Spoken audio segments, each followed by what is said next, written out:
Good morning, all. Welcome in E-class of Social Science. Students, today we will know about the first chapter of civics, that is, why democracy.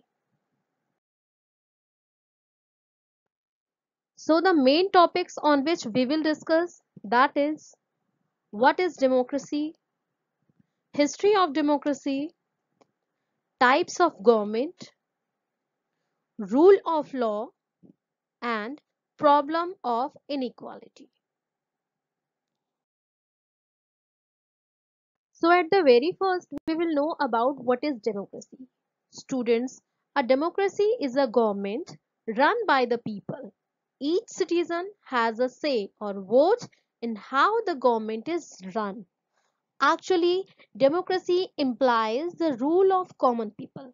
It is derived from the Greek word. Democracy जो word है, that is derived from Greek word that is demokrata. In democracy, democracy is known as the form of government where people is the main, जो लोग होते हैं, they are the main to rule.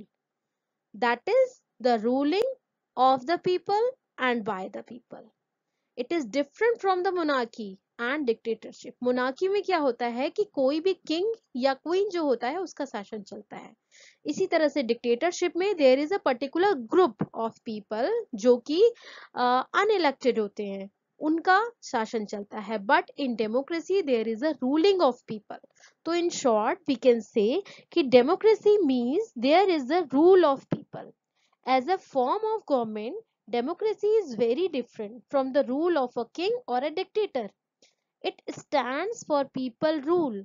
People are involved in the formation of government directly और indirectly, दोनों ही तरीकों से जो आम जनता होती है वो इसमें इन्वॉल्व होते हैं. Through what? Through election. So democracy is known as the best form of government. History of democracy. Students, it is generally believed that the concept of democracy and constitution were created first in ancient Athens around 508 AD. Well, it has been suggested by scholars and democratic forms of government in a broad sense that, for example, we can say the early form of democracy exists naturally. किस तरह से? In tribes. The term democracy first appeared in ancient Greek political and philosophical thought in the city-state of Athens. India became a sovereign democratic republic after its constitution came into effect on 26 January 1950. But अगर हम इसकी history की बात करें तो democracy जो है Indian कबीलों में भी, जैसे बहुत पहले अगर बहुत ही प्राचीन समय की बात करें तो इस टाइम कबीलों में भी जो कबीला सिस्टम चला करता था उसमें भी डेमोक्रेसी चला करती थी. लोग क्या किया करते थे कि जो सबसे ज्यादा पावरफुल हुआ करता था उसी को अपना हेड बनाया करते थे. तो ये कैसे होता था? ये इस तरह से होता था कि लोग एक मत होते थे, मतलब उनकी पूरी वोटिंग जाती थी कि वो किसको अपना हेड बनाना चाहते हैं. On the other hand, in the early period of Sumer, kings such as Gilgamesh and did not enjoy absolute power, which had Mesopotamia. जो मेसोपोटामिया में भी डेमोक्रेसी की हिस्ट्री देखी जाती है, and it has also believed by scholars in our country also कि हमारी country में सभा और संघ इस तरह के बहुत सारी मीटिंग्स भी चला करती थी, गण और संघ की भी मीटिंग चला करती थी. तो what is that? These all are the examples of democracy कि हमारी कंट्री में डेमोक्रेसी बहुत पुरानी है. बट बाद में धीरे धीरे मोनार्कियल सिस्टम आया हमारी कंट्री में. बट एक्चुअली आफ्टर 1950, जब 26 जनवरी 1950 में हमारा कॉन्स्टिट्यूशन इफेक्ट में आया, then doctor Rajendra Prasad became the first president of India and the three word socialist, secular and integrity were added later with the 42nd Constitution Amendment in 1946. इसका मतलब ये हुआ कि 1950 के बाद पूरी तरह से डेमोक्रेसी हमारी कंट्री में इम्प्लीमेंट की गई. Types of government. Students, there are three types of government, that is democracy, dictatorship and monarchy. Actually, democracy is the best form of government. Democracy is the power of those in authority is limited because the people retain the supreme power. And इसमें क्या होता है, जो लोग होते हैं, जो आम जनता होती है, वो अपने रिप्रेजेंटेटिव को खुद चूज करते हैं. That is the democracy. That is why it is known as the rule of the people and by the people. In dictatorship, there is a rule of small group with absolute power over the people holds power, often through force. चाहे जबरदस्ती ही क्यों ना करना पड़े, but there is a small group, एक छोटा group होता है जो कि इलेक्टेड नहीं होता, लोग उसको चूज नहीं करते, बट ये जो ग्रुप होता है फोर्सफुली भी अपना काम कराता है. That is the dictatorship. And in monarchial form of government there is a particular king और क्वीन जिसका शासन चलता है. तो these are important three types of government. Pillars of democracy. Students, there are important two pillars of democracy. Those are the constitution and rule of law, that is equality before law. So our constitution is very much important. It is the main pillar of our democracy. It means कि जब तक rules and regulations नहीं होंगे तब तक democracy को भी चलाना क्या है, मुश्किल है. Constitution of India lays down the framework defining fundamental political principles, stabilize and structure the structure. जो ये स्ट्रक्चर बना हुआ है कॉन्स्टिट्यूशन का, ये इसी बेस पर बना हुआ है कि हमारे देश में लोगों की पावर है, लोगों की सत्ता है, आम जनता जो है इसकी पूरी पावर है. किस चीज की power? That is right to vote. ठीक है, right to vote. What is that? Right to vote हमारा सबसे बड़ा अधिकार है डेमोक्रेसी में.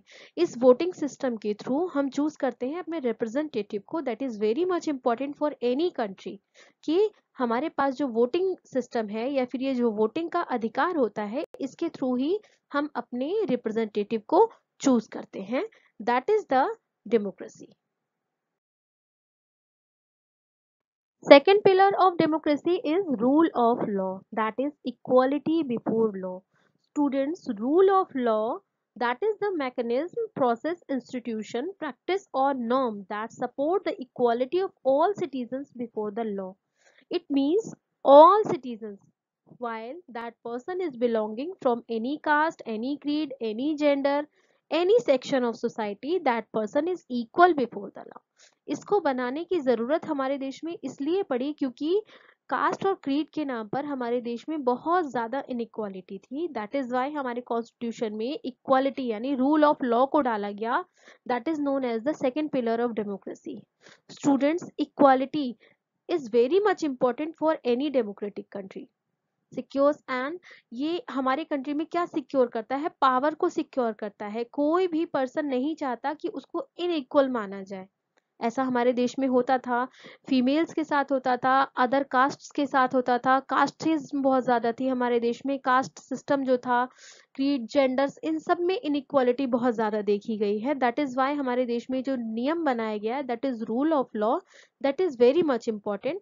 और इन शॉर्ट वी कैन से कि इसका मतलब है each and every person, while that person is belonging from any caste, any gender, any creed, that person is equal before our constitution or before our law. Problem of inequality. Students, while economic inequality is associated with more social ill, economic prosperity depends them.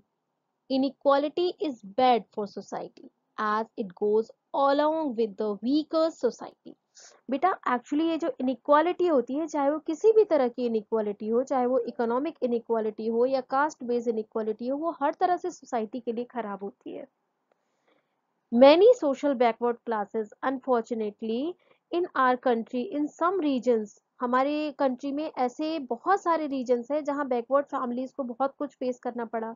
In some regions, women still face deep-rooted social inequalities as proved by numerous cases of female infanticide, dowry cases, जो आप लोग को समझाया भी है मैंने class में, female फोइटिस. इस तरह से बहुत सारी ऐसी प्रॉब्लम्स आई हैं हमारी कंट्री में जिसकी वजह से पता चलता है कि इनइक्वालिटी हमारे देश में बहुत ज्यादा गहरी जम चुकी थी.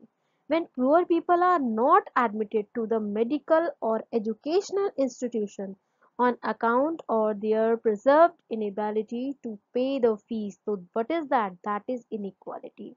When Dalits are treated badly, that is inequality. तो इस तरह से इनइक्वालिटी को दूर करने के लिए हमारे देश में, हमारे कॉन्स्टिट्यूशन में बहुत सारे ऐसे रूल्स एंड रेगुलेशंस बनाए गए which are very much important. Inequality is the most discussed development and the problem, जो ये सबसे ज्यादा डेवलप्ड प्रॉब्लम है जिसके बारे में डिस्कशन सबसे ज्यादा किया गया. Actually income inequalities are much higher that of most of all. ऐसा कहा जाता है कि इकोनॉमिक इनइक्वालिटी हमारे देश में अभी भी है. क्यों?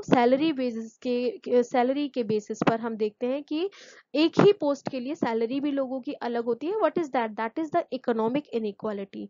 सो इस इनइक्वालिटी को दूर करने के लिए, चाहे वो इकोनॉमिक इनइक्वालिटी हो, चाहे वो कास्ट बेस्ड इनइक्वालिटी हो, हमारे देश में, हमारे कॉन्स्टिट्यूशन में बहुत सारे रूल्स एंड रेगुलेशंस बनाए गए हैं. And it is very much important, क्योंकि जब तक कोई भी देश हो, कोई भी डेमोक्रेटिक कंट्री तभी आगे बढ़ सकती है जब वहाँ इनइक्वालिटी जो है उसको खत्म कर दिया जाए. Well, students, I hope this video will be useful for you. Thank you.